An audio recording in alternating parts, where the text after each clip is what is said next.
ধীরে বেড়ে যাচ্ছে, গাছের তলায় জল চলে যাচ্ছে। যখন এই পাড়গুলো ডুবে যাচ্ছে তখন প্রচুর জায়গায় অ্যানিমালসগুলো চলে যায়। এই জোয়ার ভাটার সঙ্গে অ্যানিমালসের একটা ভালো সম্পর্ক আছে। কোন টাইমে জোয়ার হবে, কোন টাইমে ভাটা হবে, ওরা সবই জানে।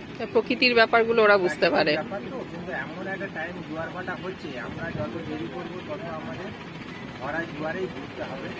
এবং বিকেলের টাইমে 4টের পরে জঙ্গল ছেড়ে বেরিয়ে যেতে হবে, তখন আর জঙ্গলের মধ্যে থাকা যাবে না।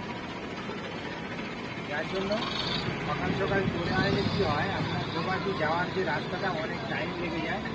দোবাকিতে গিয়ে যারা দেরিতে আসবে তারা সব বাইরে বড় নদী দিয়ে বেরিয়ে চলে আসবে। আমরা যে টাওয়ারটা রেখে এলাম সুবর্ণখালি ওয়াচ টাওয়ার, এখন জোয়ার হয়ে যাচ্ছে বলে, জলে ভরে যাচ্ছে বলে তাড়াতাড়ি বেরিয়ে চলে এলাম ওইটা ছেড়ে।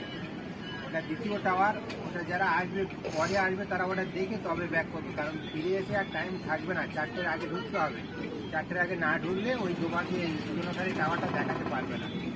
তাহলে আমরা ওইটা ছেড়ে চলে এসেছি আগে।